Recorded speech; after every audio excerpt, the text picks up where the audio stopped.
Morning students. हम लोगों ने जो है सेट्स, उसकी डिफिनीशंस और उसके जो है तमाम टाइप्स और उसके power set, union of sets, intersection of sets, difference of sets, इन सब चीज़ों को हमने बता दिया। अब हम लोग एक्सरसाइज पे आते हैं। एक्सरसाइज जो है एनसीईआरटी एक्सरसाइज 1.1, इसमें पहले क्वेश्चन में आपको कुछ कलेक्शंस दिए गए हैं। इन कलेक्शंस को चेक करके बताना है कि ये सेट है या नहीं है। तो जांच करनी है। जांच करने में आपको यही देखना है कि ये कलेक्शन सेट है या नहीं है। ये कलेक्शन सेट है या नहीं है तो हम पहले उसकी जांच करेंगे कि वो कलेक्शन जो है वेल डिफाइंड है या अनवेल डिफाइंड है। अगर वेल डिफाइंड है कलेक्शन को सेट मान लेंगे, और वेल डिफाइंड अगर नहीं है तो हम सेट नहीं मान पाएंगे। तो देखिए पहला क्वेश्चन है कि आपका collection of all months beginning with letter J, यानी कि ऐसा कलेक्शन, ऐसे महीनों का कलेक्शन जो कि जे से स्टार्ट होता है। आपको पता है कि जे से स्टार्ट होने वाले महीने जुलाई, जून और जनवरी होते हैं। ये वेल डिफाइंड है, इसको सभी लोग मानेंगे। ऐसा तो है नहीं कोई कहेगा कि ये सेट है, ऐसा दूसरा कोई कहेगा ये नहीं है। तो क्योंकि जे से स्टार्ट होने वाले महीने निश्चित हैं, जिसको सभी लोग मानेंगे, चाहे हम हों, चाहे आप हों या कोई तीसरा व्यक्ति हो, आएगा तो इसे मानेगा कि जुलाई, जून और जनवरी ही ऐसे महीने हैं जो जे से स्टार्ट होते हैं। तो इसलिए ये कलेक्शन जो है वेल डिफाइंड है, इसलिए इस कलेक्शन को सेट कहा जाएगा। इसको ऐसे ही लिख देंगे, the collection of all months of a year beginning with letter J is equal to July, June, January.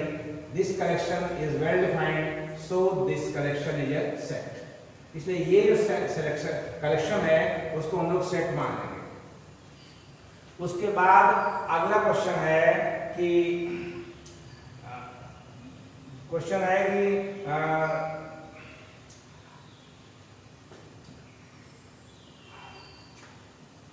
Set of most talented writer. Question है कि set of most talented writer. तो पहली चीज हम बता दें कि जहां पे एडजेक्टिव लग जाता है, जैसे मोस्ट टैलेंटेड हो गया, बेस्ट हो गया, डेंजरस हो गया, ऐसे सेंटेंसेस जो होते हैं वो जो है वेल डिफाइंड नहीं होते। क्योंकि जैसे उदाहरण के लिए आप कह दें कि चूहे के लिए जो है बिल्ली खतरनाक है, तो चूहे के लिए काम करेगी, खतरनाक है। लेकिन अब वही बिल्ली कुत्ते के लिए खतरनाक तो नहीं है, तो कुत्ता उसे खतरनाक नहीं माने, है ना। इसलिए जो है आप चूहे के लिए बिल्ली खतरनाक है, लेकिन वही बिल्ली कुत्ते के लिए खतरनाक नहीं है। इसका मतलब दो आंसर हो गया, तो इसलिए ये कलेक्शन सेट नहीं माना जाएगा। ऐसे ही जो मोस्ट टैलेंटेड शब्द है राइटर का, कि वो जो है किसी एक राइटर के लिए, जैसे मान लीजिए हमसे कोई ज्यादा विद्वान है तो हम कह सकते हैं कि वो हमारे लिए मोस्ट टैलेंटेड है। लेकिन कोई ऐसा व्यक्ति आ गया जो उससे भी विद्वान है, तो वो उसको मोस्ट टैलेंटेड क्यों मानेगा? मानेगा ही नहीं। इसलिए जो वर्ड मोस्ट टैलेंटेड है ये वैग है। वैग को बोलते हैं अस्पष्ट कहते हैं। ये वैग शब्द माने होता है अस्पष्ट, यानी the term most talented is a vague term. वैग का मतलब होता है अस्पष्ट है। अस्पष्ट इसलिए है कि एक आदमी जो है मोस्ट टैलेंटेड को मोस्ट टैलेंटेड मान रहा है और दूसरा आदमी उसको नहीं मान रहा है। जैसे उदाहरण के लिए छोटे बच्चे के लिए आप मोस्ट टैलेंटेड हैं क्योंकि बच्चा सोचता है कि हमको सब आता है, लेकिन दूसरा व्यक्ति जो बहुत बड़ा विद्वान होगा वो हमको विद्वान नहीं मानेगा, क्योंकि हम उसके लिए मोस्ट टैलेंटेड नहीं होंगे। इसलिए आप कह सकते हैं कि the term most talented is a vague term. A writer may be most talented to one person. यानी कोई भी लेखक अधिक प्रतिभाशाली हो सकता है एक आदमी के लिए, लेकिन वही लेखक दूसरे आदमी के लिए प्रतिभाशाली नहीं हो सकता है। And may not be so to the other, क्योंकि जो आदमी आपसे प्रतिभाशाली है वो आपको क्यों मानेगा? आपको टैलेंटेड नहीं मानेगा। इसलिए ये करेक्शन जो है सेट नहीं कहा जाएगा। जिसमें दुविधा हो जाती है, कंफर्म नहीं रहता है कौन कौन एलिमेंट आएंगे, वो सारे सेट्स जो होते हैं वो कलेक्शन नहीं होते। इसीलिए जहां पे एडजेक्टिव का प्रयोग हो जाता है वो टर्म जो है निश्चित रूप से कलेक्शन जो होगा वो जो है सेट नहीं माना जाएगा, क्योंकि उसे वेल डिफाइंड नहीं मानते। ऐसे अगला टर्म भी है कि best batsman of the team, अगला है कि best batsman of the team. तो द टर्म बेस्ट ये वैग टर्म है क्योंकि बेस्ट जो है सबसे अच्छा होता है, सबसे अच्छा जो है ये अस्पष्ट है, क्योंकि जैसे मान लीजिए उदाहरण के लिए इंडिया में आप कह लीजिए कि कोहली सबसे अच्छे हैं, लेकिन कोहली से भी अच्छे बैट्समैन दुनिया में पड़े हैं जो कि कोहली को अच्छा क्यों मानेंगे। जैसे डॉन ब्रैडमैन है ऑस्ट्रेलिया के, जब से दुनिया में नहीं है, तो वो बैट्समैन जो थे जो हर मैचों में लगभग सेंचुरी लगाते थे, तो वो जो है ऐसे बैट्समैन जो है कोहली को अच्छा नहीं मानेंगे। आप ऐसे बैट्समैन मान लेंगे जो उनसे नीचे कैटेगरी के हैं, लेकिन जो कोहली से ऊंचे कैटेगरी के हैं वो लोग उनको कोहली को बेस्ट नहीं मानेंगे। यानी कहने का मतलब ये हुआ कि जो बेस्ट वर्ड शब्द है ये वैग है। वैग मतलब VAGUE, वैग का मतलब होता है अस्पष्ट।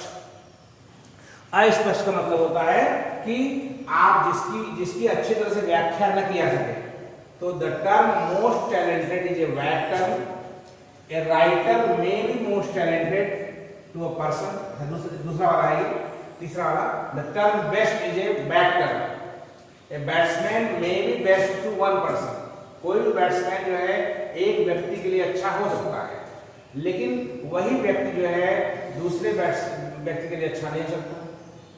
तो यानी कि सेम आंसर नहीं आ रहा है, ये यहाँ पे बेस्ट हो गया है, यहाँ पे नहीं हो पा रहा है। इसका मतलब है कि करेक्शन जो है आपका डिफाइंड नहीं है, इसलिए शिक्षक नहीं मानेंगे। फिर अगला क्वेश्चन है कि collection of boys in your class. तो कलेक्शन ऑफ बॉयज जो क्लास में होते हैं सब आपके क्लासमेट ही होंगे, सभी लोग मान लेंगे तो रजिस्टर में उनका नाम लिखा हुआ है, सबका नाम पता नोट है, तो आपके क्लास में सारे लड़के हो जाएंगे, इसको सभी लोग मानेंगे। तो रजिस्टर देख लेंगे, रजिस्टर देख करके आप कह सकेंगे कि ये कलेक्शन जो है वेल डिफाइंड है। तो collection of all boys in your class are your classmates. इस लैंग्वेज को, इस भाषा को, इस स्टेटमेंट को सभी लोग मानेंगे, क्योंकि वो सारे बच्चे जो है क्लास में क्या है, इनरोल्ड हैं, इसलिए आपके जो क्लासमेट्स हैं उसमें आ जाएंगे। इसलिए ये कलेक्शन जो है वेल डिफाइंड है, इसलिए इसको हम सेट मान लेंगे। अगला सवाल है कि collection of all natural numbers less than 100।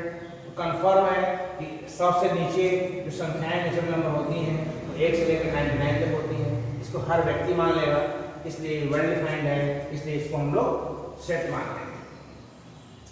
अगला है एक collection of novels written by Munshi Premchand. तो मुंशी प्रेमचंद ने जो भी नॉवेल्स माने उपन्यास लिखे हैं उनकी संख्या निश्चित है, वो किताबों में लिखा हुआ है, जिनको याद है सब लोग मानेंगे, क्योंकि मुंशी प्रेमचंद ने कुछ चंद किताबें, चंद नॉवेल्स लिखे हैं और वो लिखे खत्म हो गए हैं, तो वो ऑलरेडी जो है लाइब्रेरी वगैरह में मिल जाएगी और इसलिए इनकी संख्या निश्चित है और इसको हर व्यक्ति मानेगा, इसलिए ये वेल डिफाइंड है, इसलिए इसको सेट कहा जाएगा।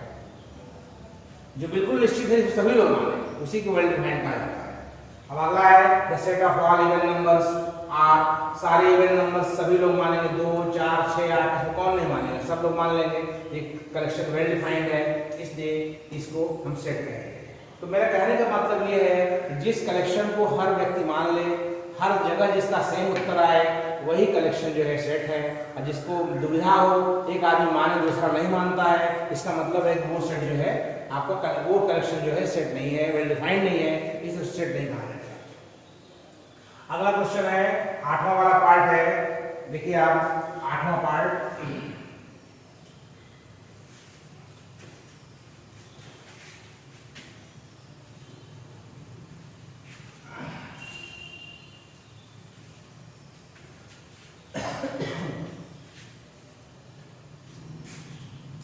आठवां पार्ट है कि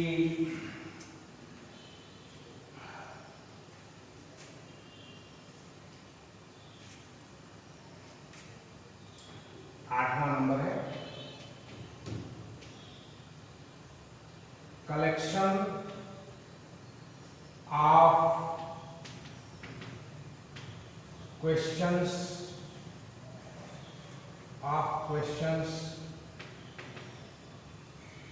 of this chapter।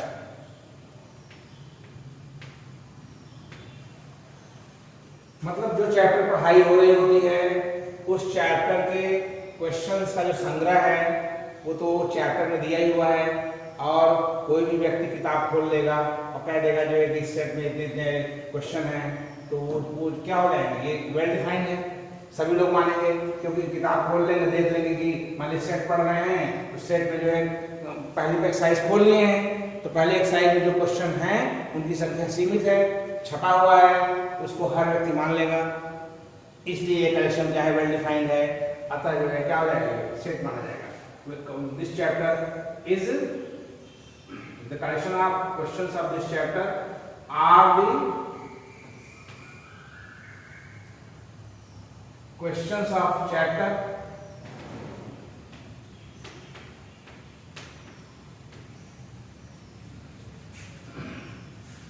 which is well defined, so it is set। ये आपका सेट मान लिया जाएगा। उसके बाद अगला है collection of most dangerous animals of the world. 8वां है the collection of most dangerous animals of the world is not a set because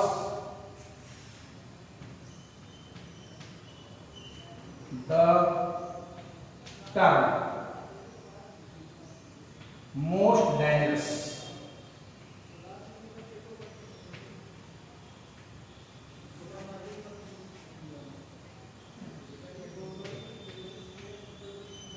is a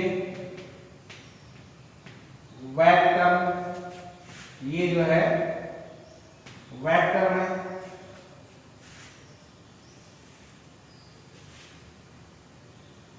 वैग क्यों है, ये अस्पष्ट क्यों है, इसका कारण है कि बताते हैं second.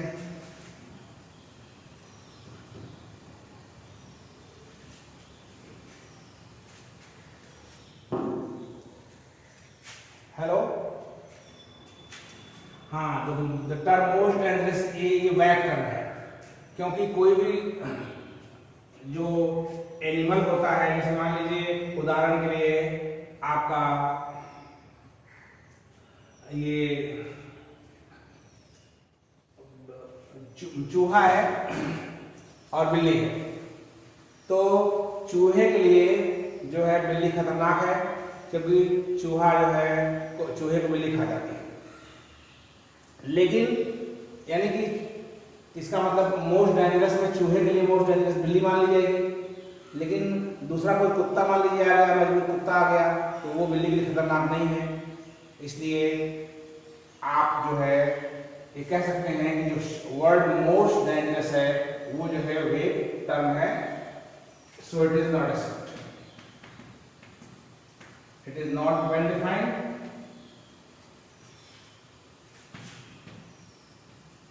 and not a set। उसके बाद दूसरा क्वेश्चन, दूसरे क्वेश्चन में द गिवन सेट दिया हुआ है, the given set capital A is equal to 1 2 3 4 5 6 लिखा हुआ है, फिर उसमें लिख दिया है 5 लिख दिया हुआ है, और यहाँ पे A लिख दिया हुआ है, यहाँ पे गैप कर दिया है कि आपको भरना है, ये बिलोंग भरना है और डज नॉट बिलोंग भरना है, ये दोनों भरना है। तो अगर 5 जो है इसमें बिलोंग करता है मौजूद है, अगर मौजूद है इसमें तो आप ये भरेंगे, और मौजूद नहीं है तो आप ये भरेंगे। तो चूंकि 5 जो है बिलोंग कर रहा है इसमें, इसलिए यहाँ पे बिलोंग से भरा है, यहाँ अंडरलाइन करते हैं। ऐसे ही 8 लिखा हुआ है और यहाँ पे भी 8 लिखा हुआ है, 8 ए में है नहीं, इसलिए यहाँ भरेंगे डज नॉट बिलोंग्स, तो यहाँ पर अंडरलाइन कर देंगे। फिर आगे लिखा हुआ है 0 भी इसमें बिलोंग नहीं करता, इसलिए हम यहाँ पे क्या भरेंगे, डज नॉट बिलोंग भरेंगे। ऐसे ही यहाँ पे 4 कह दिया है, 4 जो बिलोंग करता है इसलिए बिलोंग करेंगे, 2 बिलोंग करता है बिलोंग करेंगे, 10 नहीं बिलोंग करता इसलिए हम लिख देंगे डज नॉट बिलोंग। मतलब आपके पास सेट दे दिया गया है और पूछा जा रहा है कि कौन से एलिमेंट इसमें हैं और कौन से नहीं है। तो गणित की भाषा में अगर एलिमेंट सेट में हैं उसको बिलोंग्स करते हैं और नहीं है तो डज नॉट बिलोंग करते हैं, इसको कहते हैं बिलोंग्स टू। बताया भी था मैंने, ऐसे कहते हैं डज नॉट बिलोंग टू। ये डज नॉट बिलोंग टू है, ये बिलोंग्स टू है। तो चूंकि 5 बिलोंग करता है इसलिए हमने बिलोंग कर दिया, यहाँ अंडरलाइन कर दिया। 8 ए में नहीं है इसलिए 8 डज नॉट बिलोंग कर दिया। 0 ए में नहीं है, डज नॉट बिलोंग। 4 है तो बिलोंग्स हो जाएगा, 2 भी है बिलोंग हो जाएगा, 10 नहीं है इसलिए ए भी बिलोंग हो जाएगा, बिलोंग नहीं होता, सॉरी। अब हमारे पास जो है तीसरा क्वेश्चन है। तीसरे क्वेश्चन में given set A is equal to x लिखा हुआ है such that x इंटीजर है, i मान इंटीजर, और कंडीशन लगा दिया है कि -3 छोटा है x से और x छोटा है 7 से। तो इसको आपको ये लिखा हुआ है रूल मेथड से लिखा हुआ है, यानी बिल्डर फॉर्म में लिखा हुआ है, इसको रोस्टर फॉर्म में बताना है। तो पहले इसको देख लीजिए कायदे से, इसमें कैसे एलिमेंट हैं, एक्स टाइप एलिमेंट हैं, सारे एलिमेंट इंटीजर हैं और सारे एलिमेंट -3 से शुरू होते हैं और 7 के पहले तक हैं, 7 के पहले तक है, लेस देन 7। तो इसमें क्या आ जाएगा, -3 से शुरू होगा तो -3 आएगा, -2 आएगा, -1 आएगा, 0 आएगा, 1 आएगा, 2 आएगा, 3, 4, 5, 6, 7, ये एलिमेंट्स आ जाएंगे। यानी ये आपका क्या हो गया, रोस्टर फॉर्म में हो गया, यानी बिल्डर फॉर्म लिखा हुआ है, रोस्टर फॉर्म में आपको बताना है। ये तीसरे का पहला सवाल था।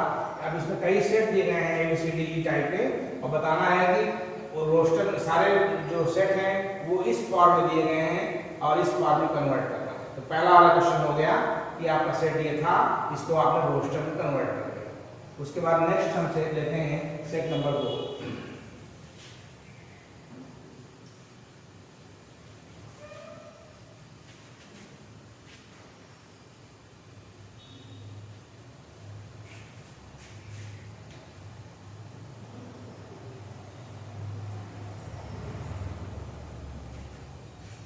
तीसरे का सेकंड देख लीजिए, तीसरे का सेकंड, इसमें लिखा हुआ है b = x such that x belongs to n और x less than 6।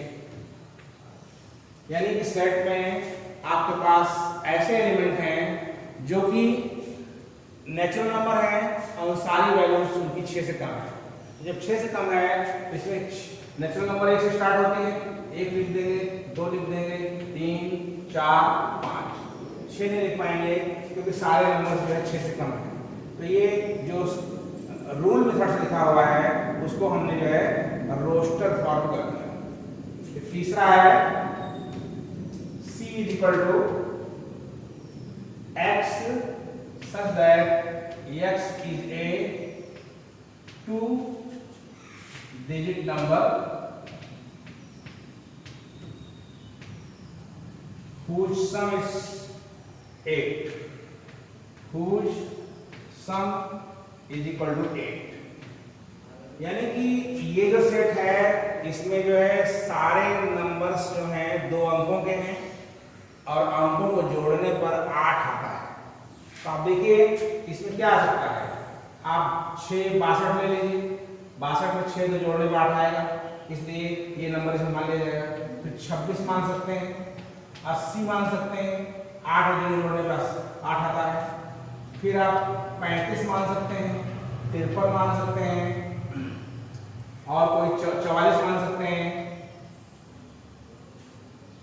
और 71 मान सकते हैं, 71, 17 मान सकते हैं, शायद यही इतने लोग होंगे।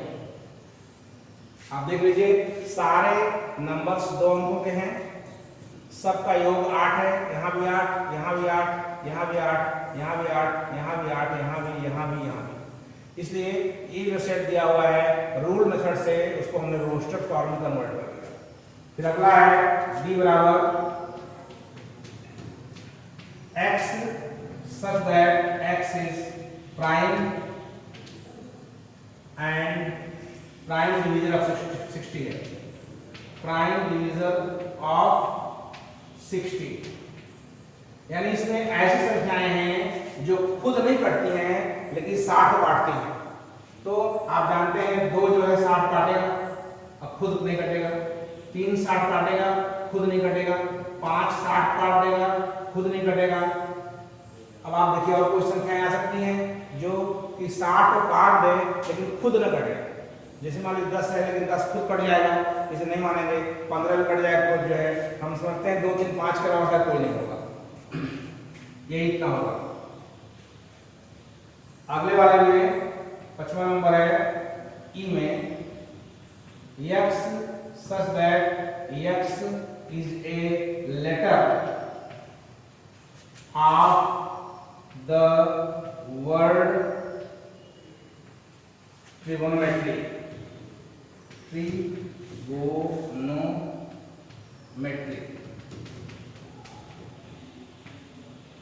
ये इसमें क्या चीज आएगी, इसमें कहा जा रहा है कि ऐसे अक्षर हैं जो कि ट्रिग्नोमेट्री के अक्षरों से बने हुए हैं। ट्रिग्नोमेट्री के अक्षरों से एक तो टी आता है, आर आता है, आई आता है, ओ आता है, एम आता है, एम आ रहा है, ई आ रहा है और वाई आ रहा है।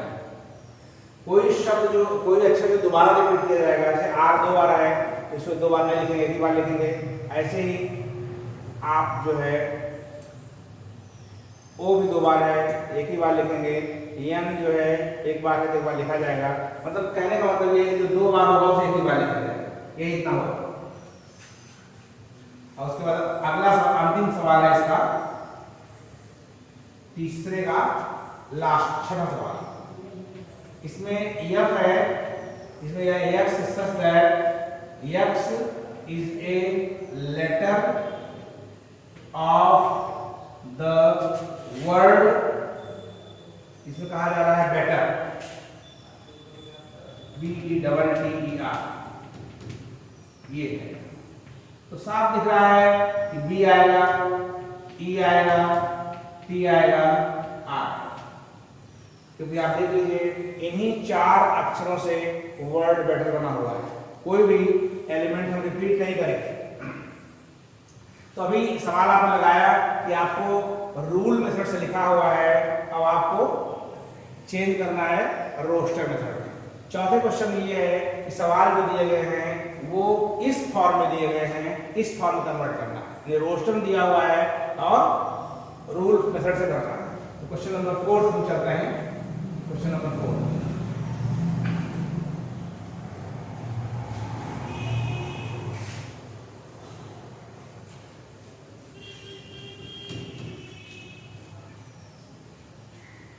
चौथा क्वेश्चन है, ए बराबर गिवन है 3 6 9 12। इसको अगर आप ध्यान से देखें तो सारे डिजिट जो हैं वो 3 से कटने वाली संख्याएं हैं। तो आप लिख सकते हैं x सच दैट x बराबर 3n और n जो है का मान क्या होगा, 1 2 3 4। आप देखिए ध्यान से, अगर n को 1 लेंगे तो 3 1 के 3 आ गया, n को 2 लेंगे 3 दूनी 6 आ गया, n को 3 लेंगे 3 त्रिका 9 आ गया, n को 4 लेंगे तो 3 चौके 12 आ गया। इसलिए आपका ये मेथड जो है रोस्टर है, ये क्या है, बिल्डर मेथड है। अगला है सेकंड में b बराबर लिखा हुआ है 2 4 8 16 32, ये लिखा हुआ है। आप देख रहे हैं कि जितने भी यहाँ पे अक्षर लिखे गए हैं वो 2 की पावर टाइप में है। 2 की पावर 1 है, 2 की पावर 2 है, 2 की पावर 3 है, 2 की पावर 4 है, 2 की पावर 5 है। तो आप ऐसे लिख सकते हैं यहाँ पे x such that x is equal to 2 की पावर n, और n जो है 1 2 3 4 5। अगर आप n को 1 रखेंगे तो 2 खाते 1 2 आ जाएगा, n को 2 रखेंगे 2 खाते 2 4 आ जाएगा, n को 3 रखेंगे 2 खाते 3 8 आ जाएगा, n को 4 अगर रखते हैं 2 खाते 4 16 आ जाएगा, n को 5 रखते हैं तो 2 खाते 5 32 आ जाएगा। इस तरह से ये भी हो गया। तीसरे वाले में सेट सी दिया हुआ है, इसमें 5 है 25 है 125 है 625 है। ये भी लगभग उसी टाइप का सवाल है। ये 5 है, 5 का स्क्वायर है, 5 का क्यूब है, 5 का पावर 4 है। तो आप लिख सकते हो x such that x is equal to 5 की पावर n, n की वैल्यू क्या हो जाएगी 1 2 3 4। क्योंकि n को आप 1 लेंगे तो आपको 5 मिल जाएगा, 2 लेंगे तो 5 का स्क्वायर 25 मिल जाएगा, 3 लेंगे 5 क्यूब 125, 4 लेंगे तो 126 आ जाएगा। फिर उसके बाद अगला है चौथा नंबर g बराबर है, आपके पास केवल 2 4 6 इवन नंबर दिए हैं। तो इसमें आप आराम से लिख सकते हैं x such that x बराबर 2n, n नेचुरल नंबर है। n को आप 1 लेंगे 2 आ जाएगा, 2 लेंगे 4 आ जाएगा, 3 लेंगे 6 आ जाएगा, ये सारे एलिमेंट आ जाएंगे। ऐसे ही पांचवा नंबर है e वाला है, इसमें लिखा हुआ है 1 4 9 डॉट डॉट 100 लिखा हुआ है। तो आप देख रहे हैं कि सारे नंबर्स जो हैं आपका ये 1 का स्क्वायर है, 2 का स्क्वायर है, 3 का स्क्वायर है, 10 का स्क्वायर है। तो आप लिख सकते हैं x such that x is equal to n square, n की वैल्यू क्या है 1 2 3 डॉट डॉट 10। ध्यान से देखिए, आप जो है सारे जो एलिमेंट्स हैं वो n स्क्वायर टाइप के हैं। n को 1 लेंगे 1 स्क्वायर करेंगे तो ये आ जाएगा, n को 2 लेंगे 2 स्क्वायर करेंगे तो 4 आ जाएगा, और अंत में n को 10 लेंगे 10 स्क्वायर करेंगे तो 100 आ जाएगा। तो ये आपका बिल्डर फॉर्म है, ये आपका रोस्टर फॉर्म है, इस फॉर्म में दिया गया है, इस फॉर्म में कन्वर्ट करना है। अब चौथे क्वेश्चन के बाद पांचवा क्वेश्चन से हम लोग नेक्स्ट टाइम करेंगे। तब तक के लिए इतना ही आप तैयार करिए, थोड़ा सवाल देख लीजिए कायदे से, कापी पे नोट्स बना लीजिए, और नोट्स बनाने के पश्चात जो है उसको बड़े से तैयार कर लीजिए। अगर कोई दिक्कत होगी तो आप बताते रहिएगा, हम आपसे मिलते रहेंगे। Thank you very much.